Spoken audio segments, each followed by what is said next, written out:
Hello everyone, hope you all are well. If you haven't subscribed my channel yet, please subscribe it right now. So today I am with new lecture, lecture number 2. In this lecture we will do the remaining part of quantum numbers. तो कल के lecture में quantum number का जो part रहेगा वो आज हम करेंगे. ओके, सो कल हमने दो नंबर्स कर लिए थे quantum number. First one is principal quantum number, second one is called azimuthal quantum number, third one is magnetic quantum number. ठीक है, तो इसके बारे में आज हम पढ़ेंगे. तो कल कुछ बातें डिस्कस हुई थी, उन्हीं को मद्देनजर रखते हुए हम आगे इस लेक्चर को कंटिन्यू करेंगे. ओके, जैसे कल मैंने बताया था आपको एल, जिसको हम एजीमुथल क्वांटम नंबर के साथ डेजिग्नेट करते हैं, एल के साथ डेजिग्नेट करते हैं एजीमुथल क्वांटम नंबर को. एल की वैल्यू एक्चुअली हमें क्या बताती थी, ये हमें बताती थी सब शेल्स. थोड़ा सा रिमाइंड करा रहा हूं यहां पर, यहां मैं लिख रहा हूं वैल्यू ऑफ एल, यहां लिख रहा हूं मैं डेजिग्नेशन ऑफ सब शेल, या सब शेल की क्या डेजिग्नेशन है, लाइक वैल्यू 0, 1, 2 एंड 3. तो 0 के लिए जो सब शेल एल की वैल्यू जब 0 होती थी तो सब शेल कौन सा चूज करते थे, सब शेल को हम लिखते थे एस. अगर एल की वैल्यू 1 हो तो सब शेल कौन सा होता है पी. अगर एल की वैल्यू 2 हो तो सब शेल कौन सा होता है डी. अगर एल की वैल्यू 3 हो तो सब शेल कौन सा होता है F, S P D F. ठीक है, इन चारों के बारे में हमने पढ़ा था कल. ये चारों क्या है, these all four are subshells. और सब शेल्स के बारे में हमें कौन सा क्वांटम नंबर बताता है, वो हमें बताता है एल की वैल्यू. तो एल की वैल्यू, एल किसको डेजिग्नेट करता है, एजीमुथल क्वांटम नंबर को. ओके, आगे फिर मैंने उसके बाद थोड़ा डिस्कस किया था, इससे पहले थोड़ा डिस्कस किया था ऑर्बिटल्स के बारे में. मैंने बोला था कि न्यूक्लियस के सराउंडिंग जो भी स्पेस है, उस स्पेस के पर्टिकुलर रीजन के अंदर इलेक्ट्रॉन की प्रोबेबिलिटी मैक्सिमम होती है. Probability of finding electron in space around the nucleus in particular region, that is called the orbitals. Okay, so हम बात कर रहे हैं सब शेल्स के अंदर इलेक्ट्रॉन्स. सबसे पहले हमने बात की थी प्रिंसिपल क्वांटम नंबर की, जिसको स्मॉल एन के साथ डेजिग्नेट किया था. उसके अंदर इलेक्ट्रॉन थे और वो थे आपके मेन शेल कौन कौन से थे, के, एल, एम एंड एन. फिर हुई थी एजीमुथल क्वांटम नंबर की बात. एजीमुथल क्वांटम नंबर को एल के साथ डेजिग्नेट करते हैं. एजीमुथल क्वांटम नंबर हमें किसके बारे में बताता था, सब शेल्स के बारे में, like S, P, D and F. तो बेसिकली क्वांटम नंबर हमें किस कंसेप्ट के बारे में बता रहा है, इलेक्ट्रॉन्स की पोजीशन में. अगर एन की वैल्यू हम देख रहे हैं तो हमें मेन शेल बताएगा के, एल, एम एंड एन. अगर हम एल की वैल्यू देख रहे हैं तो हमें क्या बताएगा कि इन मेन शेल का भी अंदर सब शेल है, जिसको हम लिखते हैं S, P, D and F. तो जिसके बारे में हम आज पढ़ेंगे मैग्नेटिक क्वांटम नंबर, जिसको एम एल के साथ डेजिग्नेट करते हैं. वो क्या बताएगा, इन सब शेल्स के भी अंदर स्पेस है, रीजन है, जहां पर इलेक्ट्रॉन्स फाइंडिंग की प्रोबेबिलिटी मैक्सिमम है, जिसको हम क्या बोलते हैं, ऑर्बिटल्स. ठीक है, तो प्रिंसिपल क्वांटम नंबर हमें किसके बारे में बताता है, it tell us main shell के बारे में बताएगा. अगर बात करूं एजीमुथल क्वांटम नंबर की, तो ये हमें किसके बारे में बताता है, it tell us about subshells. देखो यहां पर सबसे बड़े शेल जो हमें एन की वैल्यू से लगते हैं पता, उन शेल के भी अंदर छोटे छोटे पार्ट है, जिसको हम सब शेल्स बोलते हैं. सब शेल्स हमें एल की वैल्यू से पता लगते हैं. सब शेल्स के भी अंदर एक पर्टिकुलर रीजन होगा जहां इलेक्ट्रॉन फाइंडिंग की प्रोबेबिलिटी मैक्सिमम होगी. उस इलेक्ट्रॉन फाइंडिंग के रीजन को जहां मैक्सिमम प्रोबेबिलिटी होगी इलेक्ट्रॉन फाइंडिंग की, उस पर्टिकुलर रीजन को हम ऑर्बिटल्स बोलेंगे. तो सब शेल्स के अंदर ऑर्बिटल्स कहां पर होंगे, कौन से ऑर्बिटल्स होंगे, कितने ऑर्बिटल्स होंगे, इस बारे में, बेसिकली कितने ऑर्बिटल्स होंगे एक सब शेल के अंदर, बेसिकली इसके बारे में हमें कौन सा क्वांटम नंबर बताता है, वो हमें बताता है this one, that is called magnetic quantum number. So let's start now.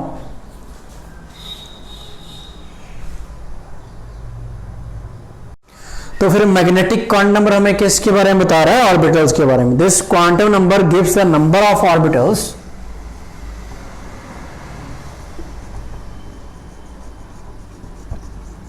this quantum number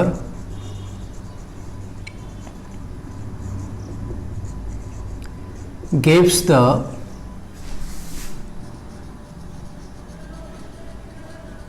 number of orbitals in given subshell, in given subshell.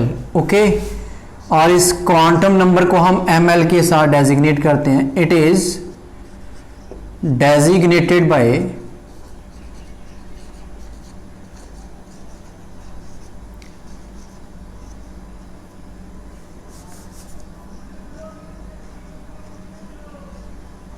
ml. Okay, and how will we calculate ml? The value of ml depends upon the value of L. The values of ml depends upon the value of L. Okay, तो क्या होगा फिर? The values of L. L क्या है यहाँ पर? Azimuthal quantum number, और ml क्या है यहाँ पर? Magnetic quantum number. तो अभी क्या होगा फिर? कैसे फाइंड करते हैं ml की वैल्यूज? देखिए यहाँ पर ml is equal to, ml का फाइंड करने का तरीका है -L2 प्लस L. जो L की वैल्यूज होगी वो माइनस से स्टार्ट करके प्लस वाली साइड जाएंगे. फॉर एग्जाम्पल्स, अब यहाँ करके देखेंगे कुछ एग्जाम्पल्स उसके regarding. For examples,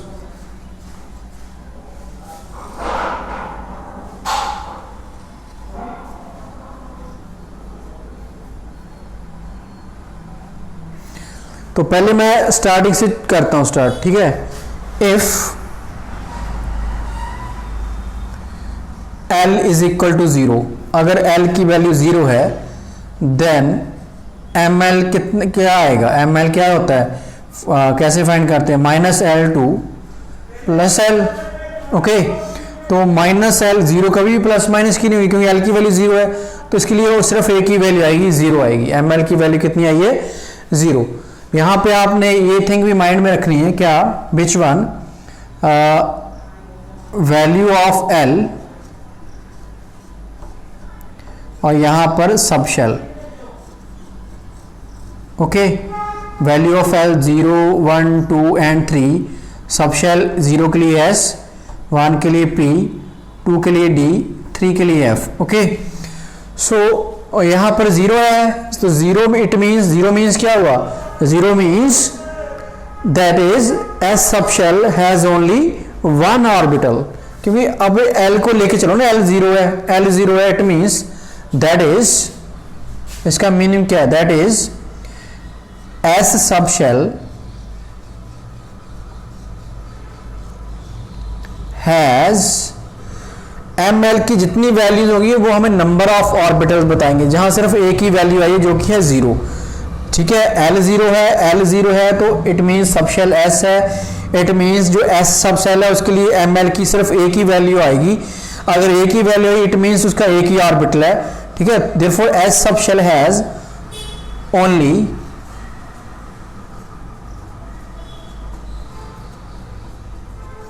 one orbital. ठीक है, आगे कंटिन्यू करते हैं L की वैल्यूज को. If L is equal to 1, अगर L आपका 1 है तब ml की कौन कौन सी वैल्यूज पॉसिबल है? ml कैसे फाइंड करना है? -L2 plus L. यहां फाइंड करेंगे. अभी 1 है L, तो -1 से स्टार्ट किया, -1 से स्टार्ट किया तो उसके बाद क्या आती है? 0, फिर क्या आएगा? +1. तो L जब 1 होगा उसके लिए ml की 3 वैल्यू है, A and A, this one. इसका मतलब क्या है यहां पर? What is it mean? पहले देखो L1 है, जब L1 हो तो सबशेल कौन सा होता है? P. तो it means that is P subshell जब L की वैल्यू 1 होगी तो सब शेल P होगा, जब L की वैल्यू 1 होगी तो ML की कितनी वैल्यूज आएंगी 1 2 3। ML की वैल्यूज हमें क्या बताती हैं, नंबर ऑफ ऑर्बिटल्स। तो जब L की वैल्यू 1 है 1 है तो ML की 3 वैल्यूज आई हैं। इट मींस L अगर 1 हो तो सब शेल P है, ये तो आपको कल ही क्लियर हो गया था।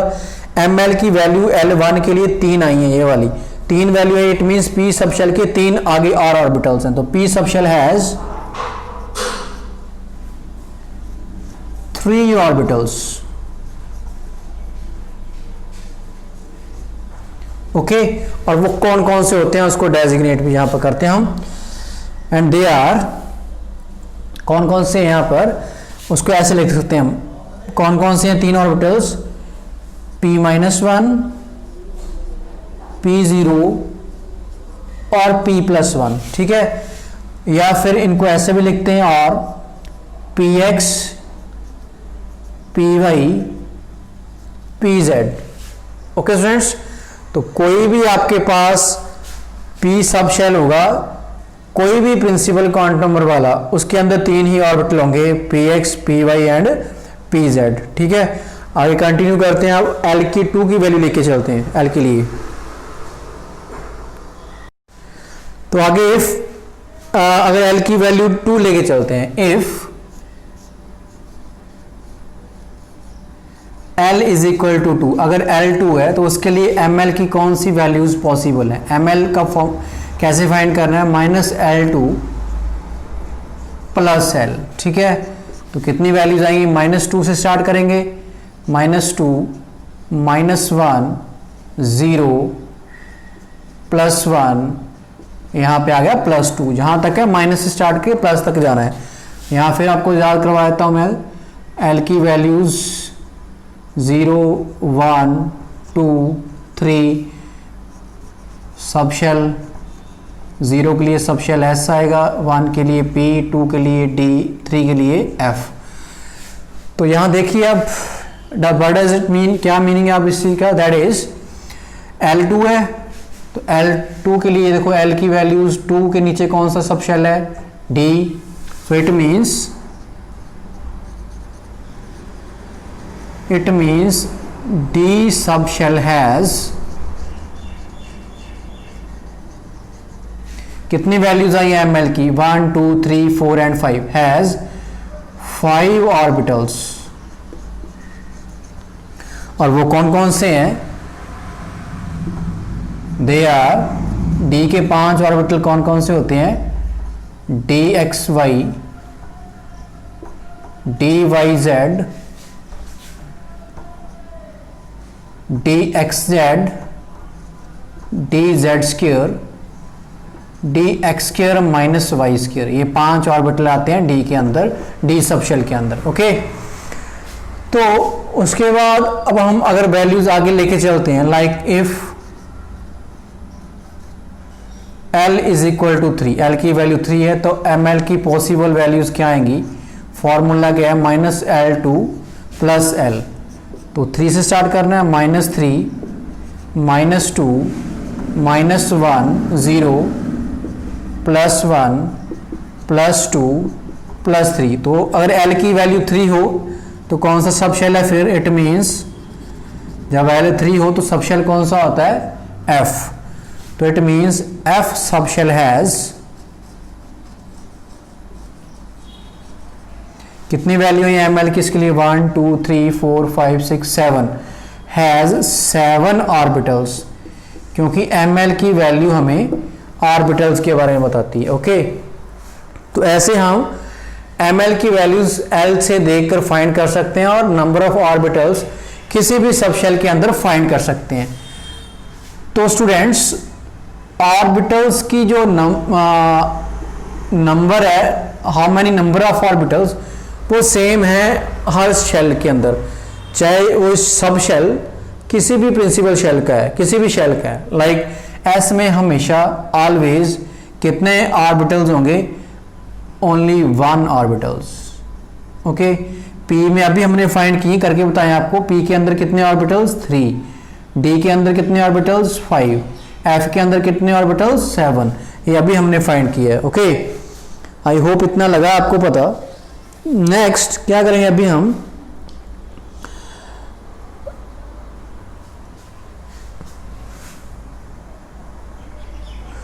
वैल्यूज लिखते हैं। सो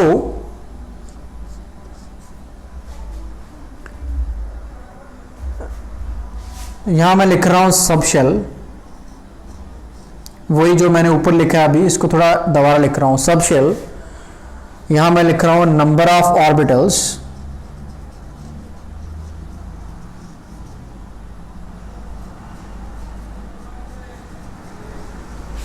और फिर नीचे मैं लिख रहा हूं number of electrons.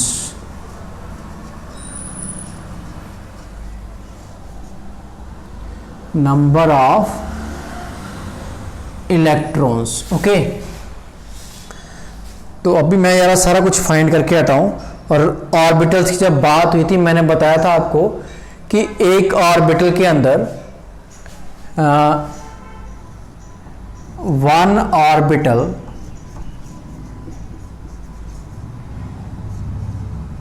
occupy maximum 2 electrons।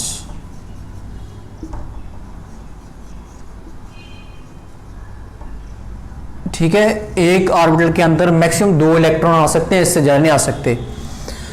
अभी हमारे पास सिर्फ हमने 4 सब शेल के बारे में पढ़ा, S, P, D and F, okay. S के अभी मैंने फाइंड करके बताया आपको, एस का सिर्फ एक ही ऑर्बिटल होता है, पी के 3 है, डी के 5 है, एफ के 7 है। तो एक ऑर्बिटल के अंदर मैक्सिमम कितने इलेक्ट्रॉन्स आएंगे? 2 इलेक्ट्रॉन्स। तो यहां पर सिर्फ एक ऑर्बिटल है एस का, इलेक्ट्रॉन्स कितने आ गए? 2। पी के कितने ऑर्बिटल हैं? 3। एक में 2 इलेक्ट्रॉन्स हैं, तो 3 में कितने आ जाएंगे? 3 2 6। यहाँ 5 ऑर्बिटल हैं, एक में 2 होते हैं, तो 5 में कितने हो गए? 5 2 10। यहाँ 7 ऑर्बिटल्स हैं, एक ऑर्बिटल में 2 इलेक्ट्रॉन्स होते हैं, साथ में कितने हो गए? 7 2 14, ओके। तो ये है, कोई भी सब शेल होगा उसमें एस सब शेल में सिर्फ एक ही ऑर्बिटल होगा, और एस सब शेल के अंदर सिर्फ 2 इलेक्ट्रॉन्स ही आएंगे। पी के 3 आएंगे ऑर्बिटल्स, इलेक्ट्रॉन टोटल 6 आएंगे। डी के 5 ऑर्बिटल सब ऑर्बिटल्स आएंगे, इलेक्ट्रॉन 10 आएंगे मैक्सिमम। एफ के 7 ऑर्बिटल, इलेक्ट्रॉन मैक्सिमम 14 आएंगे, ठीक है, ओके। सो अभी हम नेक्स्ट क्या करेंगे, इसको टेबलाइज की फॉर्म में देखेंगे, और उसके अंदर हम तीनों ही क्वांटम नंबर के बारे में समराइज कर लेंगे, प्रिंसिपल क्वांटम नंबर, एजीमुथल और मैग्नेटिक को, ठीक है। So let's try. तो हम तीनों क्वांटम नंबर की पॉसिबल कॉम्बिनेशन देखते हैं क्या क्या बनते हैं। लाइक स्टार्टिंग से करेंगे। अगर n की वैल्यू 1 है तो l कैसे फाइंड करेंगे? कैसे फाइंड करते हैं l? What is the formula to find l? बताओ बेटा। l is equal to n minus 1। कितना आ गया? 1 माइनस 1 कितना आ गया? 0। अब या इसके लिए हम ml की वैल्यूज फाइंड करेंगे। ml कैसे फाइंड करते हैं? Minus L2 plus L। तो 0 तो कभी प्लस माइनस है, क्योंकि 0 ही है, तो इसके लिए एक ही वैल्यू है, वो 0 है। अब 0 हो तो क्या होता है? 0 हो तो यहाँ मैं फिर दोबारा लिख रहा हूँ, यहाँ पर यहाँ L की वैल्यूज, यहाँ सब शेल। ये तो चीज़ आपने माइंड में रख लेनी है, L की वैल्यूज और सब शेल। L 0 1 2 एंड 3 सब शेल। 0 के लिए S, 1 हो तो P, 2 हो तो D, 3 हो तो F, ओके। तो सब शेल इसके लिए L की वैल्यू 0 है, तो सब शेल यहाँ पर लिखेंगे हम, कौन सा? S ही होगा। कौन सा S होगा? अब वो यहाँ देखना है। N की वैल्यू कितनी है? 1, तो 1 सब S, 1S, ठीक है। N अगर 1 होगा तो उसके लिए L की वैल्यू 0 आएगी, ML की वैल्यू 1 आएगी, वो 0 होगी। और L अगर 0 हो तो सब शेल S होता है। कौन सा S होगा? वो हमने N की वैल्यू देखनी है, N 1 है, 1S। तो नंबर ऑफ सब शेल हमें यहाँ से लगेंगे पता। ml की सिर्फ एक ही वैल्यू है जो कि है 0, तो एक ही है। नंबर ऑफ ऑर्बिटल्स भी एक ही है, एक ही आपका सब शेल है, ओके। फिर चलते हैं हम 2 के ऊपर। n 2 है तो l फाइंड करते हैं। फॉर्मूला क्या है? n minus 1 that is 2 minus 1 कितना आ गया? 1, ठीक है।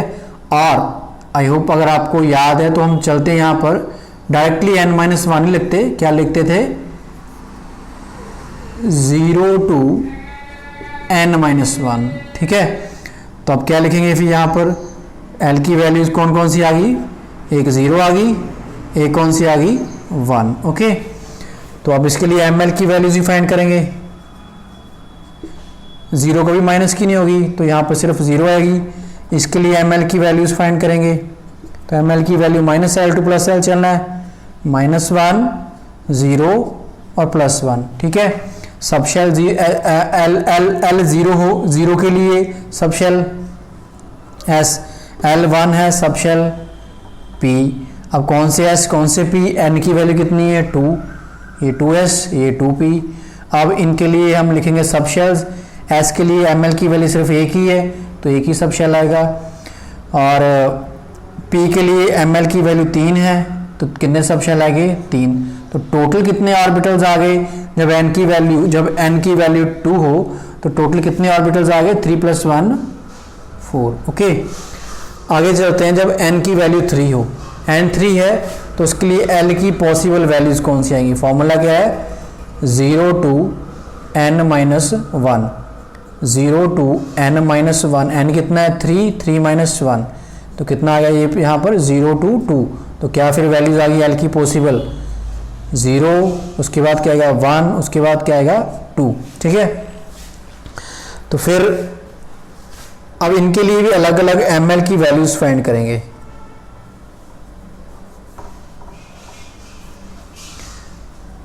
जीरो के लिए ml की वैल्यू 0 ही होगी, 1 के लिए ml की वैल्यूज कितनी होगी, माइनस से स्टार्ट करना, -1 0 +1। 2 के लिए ml की वैल्यूज कितनी होंगी, -2 -1 0 +1 एंड +2, ओके। तो अब इनके लिए सब शेल भी लिख लेते हैं। 0 के लिए सब शेल कौन सा होता है S, आई होप आपको अच्छी तरह पता है। अब फिर L1 है, 1 के लिए सब शेल इसके सामने P लिख दिया। फिर L2 है, 2 के लिए सब शेल D, ओके। अब लिखेंगे कौन सा S कौन सा P कौन सा D। इनके लिए n की वैल्यू क्या लिखी हुई 3 लिखी हुई है, तो ये 3S है, ये 3P है और ये आपका 3D है, ओके। अब इनके लिखिए नंबर ऑफ सब शेल्स। तो S के लिए ml की सिर्फ एक ही वैल्यू है तो सब शेल सिर्फ एक ही आएगा। P के लिए ml की 3 वैल्यूज है तो सब शेल्स कितने आएंगे 3।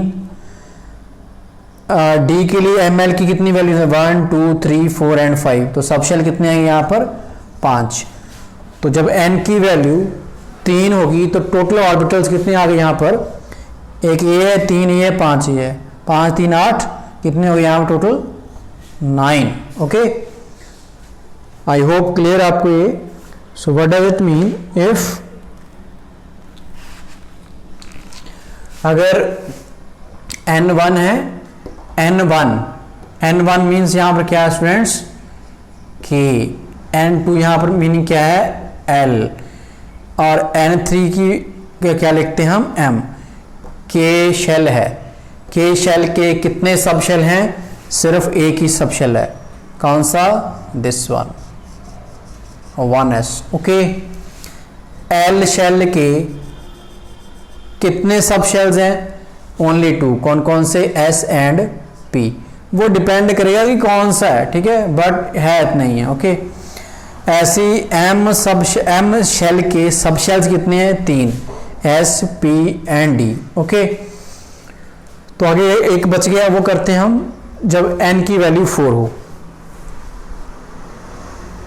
तो जब n की वैल्यू 4 हो, n 4 है यहाँ पर, ओके, तो क्या वैल्यू आएंगी ml की, l फाइंड करना है पहले। l का फॉर्मूला क्या है 0 टू n-1, 0 टू n कितना है 4 4 - 1 कितना आया फिर ये 0 टू 3 तक जाना है, तो इट मीन्स 0 1 2 एंड 3। तो अब इनके लिए ml की वैल्यूज भी फाइंड करनी है। ml कैसे फाइंड करते हैं, फॉर्मूला क्या आता है ml का फाइंड करने का, -L2 + L। 0 तो कभी भी प्लस माइनस की नहीं होगी तो इसके लिए सिर्फ एक ही वैल्यू है 0। 1 के लिए ml की वैल्यूज कितनी आएंगी, माइनस चल पड़ना, -1 0 फिर +1। 2 के लिए ml की वैल्यूज कितनी आएंगी -2 से चल पड़ना है, -2 -1 0 +1 एंड +2। 3 के लिए ऐसे ही ml -3 -2 -1 0 +1 +2 एंड +3। अब लिखते हैं सबशेल। L0 हो तो सबशेल कौन सा होता है S, L1 हो तो सबशेल कौन सा होता है P, L2 हो तो सबशेल कौन सा होता है D, यहाँ लिखा हुआ मैंने। अगर L3 हो तो सबशेल कौन सा होता है F। ओके, अब कौन से S P D F है, इनके लिए N की वैल्यू कौन सी लेके चले हैं 4, 4S 4P 4D and 4F। Okay, अब नंबर ऑफ सबशेल्स लिखेंगे। नंबर ऑफ सबशेल्स हमें ml की वैल्यूज बताएंगे। S के लिए ml की सिर्फ एक ही वैल्यू है तो एक ही सबशेल है। P के लिए 3 वैल्यूज हैं, 3 सबशेल्स हैं। D के लिए 1 2 3 4 5 वैल्यूज हैं, 5 सबशेल हैं। और F के लिए कितनी वैल्यूज हैं 1 2 3 4 5 6 एंड 7, 7 वैल्यू, तो 7 सबशेल आ गए। तो टोटल नंबर ऑफ ऑर्बिटल्स कितने आ गए। जब n4 होगा तो क्या होगा K L M and n shell के अंदर टोटल सब शेल कितने आ गए, फिर टोटल 3 4 5 4 9 7 16 सब शेल और 16 ही orbitals. Okay, I hope this is clear to all of you. So next हमारा एक क्वांटम नंबर बच गया है, उसके बारे में करेंगे हम, that is spin quantum number. Do the next quantum number that is called spin quantum number. इसके अंदर देखते हैं क्या आता है, व्हाट इज इट। एक्चुअली जो इलेक्ट्रॉन है न्यूक्लियस के सराउंडिंग 2 तरह की मोशन शो करता है। इलेक्ट्रॉन्स एक तो न्यूक्लियस के सराउंड रिवॉल्व करता है, like planets revolve around the sun, but उनके पीछे कुछ और थ्योरी है, इनके पीछे कुछ और थ्योरी है। जस्ट लाइक एन एग्जांपल, जो इलेक्ट्रॉन है आपका 2 तरह की मोशन शो करेगा अराउंड द न्यूक्लियस। एक वो न्यूक्लियस के सराउंडिंग में घूमता है, एक वो अपनी एक्सिस के ऊपर भी घूमता रहता है, लाइक ए लट्टू जैसे घूमता है अपनी एक्सिस के ऊपर, वैसे ही इलेक्ट्रॉन अपनी एक्सिस के ऊपर भी घूमता है, प्लस न्यूक्लियस के सराउंडिंग भी घूमता है। ठीक है, तो जो इलेक्ट्रॉन अपनी एक्सिस के ऊपर घूमता है उस मोशन की वजह से इलेक्ट्रॉन के अंदर 2 तरह की स्पिन आती है। एक को हम क्लॉकवाइज स्पिन बोलते हैं, एक को हम एंटी क्लॉकवाइज स्पिन बोलते हैं। जो क्लॉकवाइज स्पिन है उसको हम +1/2 के साथ लिखते हैं और एंटी क्लॉकवाइज स्पिन को हम -1/2 से लिखते हैं। Okay, so what does spin quantum number tells, ये क्या बताता है हमें, इलेक्ट्रॉन्स शो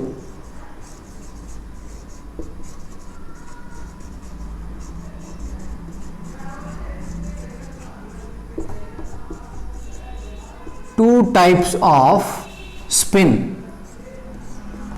स्पिन मीन्स अपनी एक्सिस के ऊपर घूमना, और वो कौन कौन सी होगी,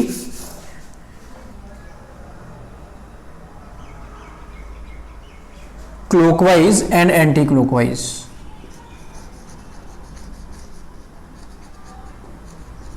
क्लॉकवाइज एंड एंटी क्लॉकवाइज। तो यहां पर अगर मैं क्लॉकवाइज और एंटी क्लॉकवाइज को ड्रॉ करूं, सपोज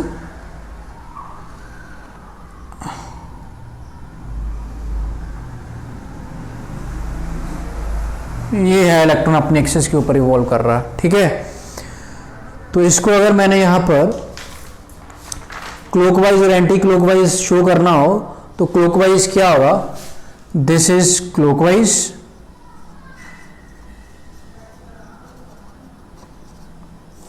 क्लॉकवाइज स्पिन को लिखते हैं ms +1/2 और समटाइम्स को अप एरो के साथ भी शो करते हैं। ठीक है, दूसरी तरह की जो स्पिन है वो एंटी क्लॉकवाइज हो सकती है।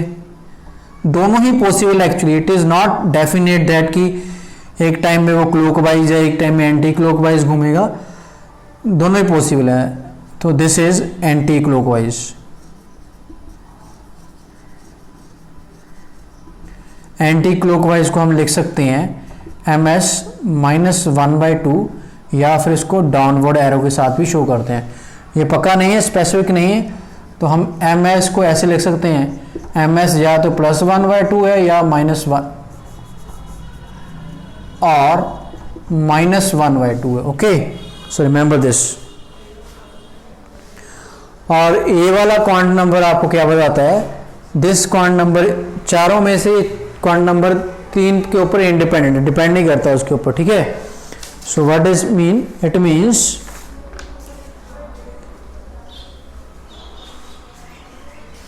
this quantum number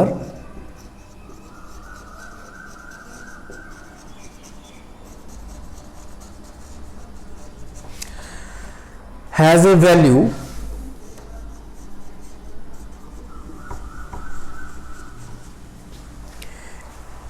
independent of the values of other quantum numbers, has a value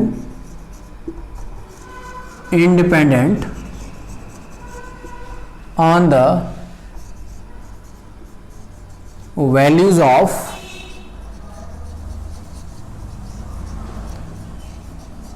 other quantum number.